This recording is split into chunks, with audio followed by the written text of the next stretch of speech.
Sejam bem-vindos a mais um episódio do Eu e Deuses. Mais uma vez, eu, Daniela Benetti, me junto à fada madrinha Camila Quintzel nesse podcast bissemanal para narrar as lendas que acompanham você no batizado, os mitos cheios de presentes, o folclore que aparece quando você mais precisa. A lenda de hoje é minha homenagem à minha parceira de podcast, a Camila Quintzel, que foi uma verdadeira fada madrinha para mim em uma agência de propaganda lá em 2015. Me ajudou profissionalmente, mudou meu estilo e montou o meu look para uma festa fantasia da firma no final do ano. É ou não é, fada madrinha? Então, Quintzel, esse episódio é para você, mas eu vou pedir para o pessoal curtir e compartilhar para a gente continuar trazendo mitos cheios de sororidade aqui para esse podcast.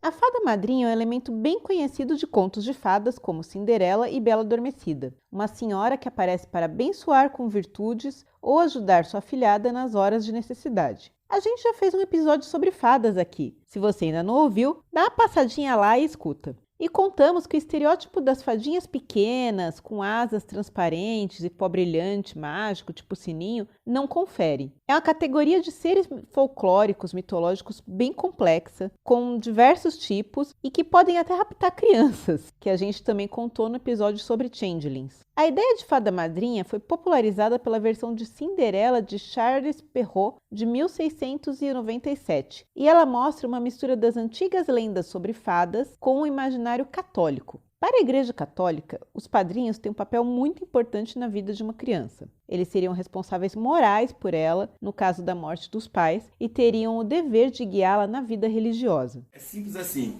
um manda e o outro obedece. Já na mitologia medieval sobre fadas, surgiu a ideia de representantes do povo feérico que poderiam trazer bênçãos, presentes ou profecias em certos nascimentos importantes. E muitos folcloristas veem nisso uma permanência do mito das parcas ou moiras com outra roupagem. A gente também falou das moiras recentemente aqui, né? Aquelas 3 entidades, né? Elas não são exatamente deusas, elas são entidades que estão acima dos deuses e controlam o destino. Reparem que nas versões mais populares são 3 fadas que abençoam a Bela Adormecida e é uma roca, um instrumento com roda que elas usam para fiar e que determina o destino da garota. Quem ouviu a lenda das moiras sabe que muitas vezes elas fiam numa roda, porque é a roda da fortuna, né? O sobe e desce da vida. Então isso indica que, na verdade, a ideia de fada madrinha tem muito a ver com uma transformação dos mitos de moiras e parcas para uma ideologia, uma mentalidade medieval.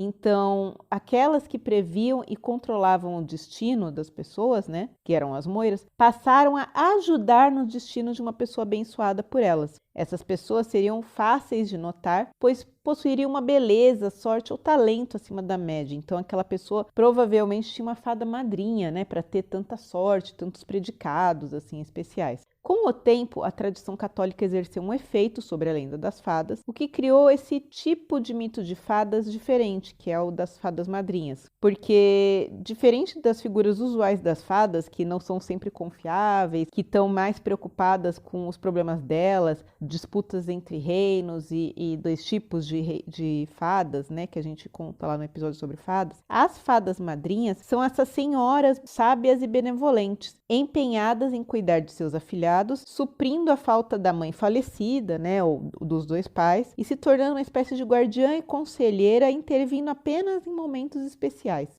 Repetindo o mesmo erro toda hora! Toda hora! Para de ser burro! Né, ela fica meio de longe, mas na hora do vamos ver, da necessidade, a fada madrinha aparece e, faz uma coisa para facilitar o caminho, para que o destino de felicidade se cumpra.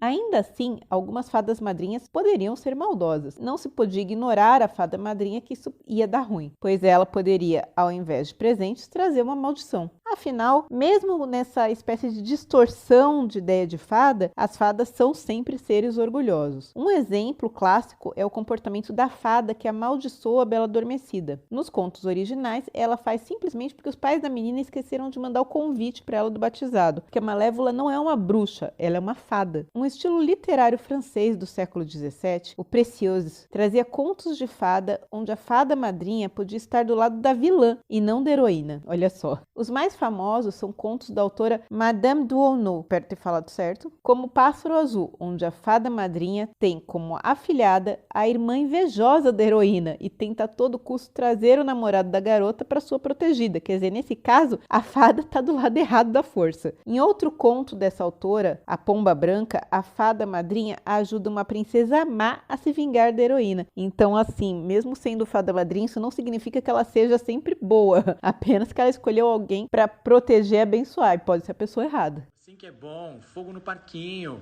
A figura da fada madrinha também ilustra a necessidade de boas conexões sociais. Ela vem dessa ideia que ganha muita força em contos medievais, que se você quer chegar em algum lugar, você precisa ter a conexão certa. Afinal, ser afilhado de uma pessoa com poderes mágicos que protege e ajuda você é o melhor apadrinhamento da história, né, gente? Abrindo portas para a riqueza e a felicidade. Assim fica fácil. E esse foi mais um episódio de Eu e Deuses, seu podcast bissemanal de mitologias, todas as segundas e quintas no seu agregador de podcast favorito, no nosso canal no YouTube e também no nosso site euideuses.com.br.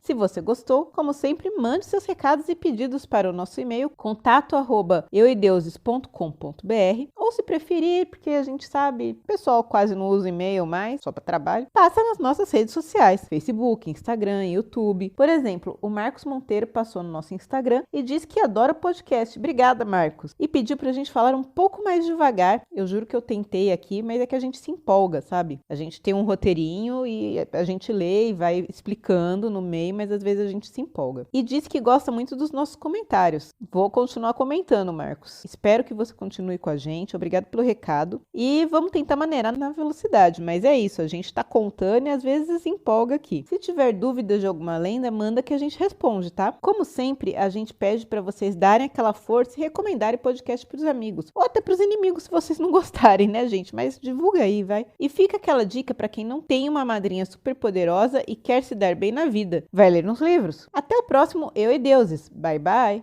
Posso até ser a donzela, mas não sou a Cinderela. E quando passa meia-noite é que fica encantador. Eu não sou fada madrinha, mas não dá mole que eu pego essa varinha. Eu não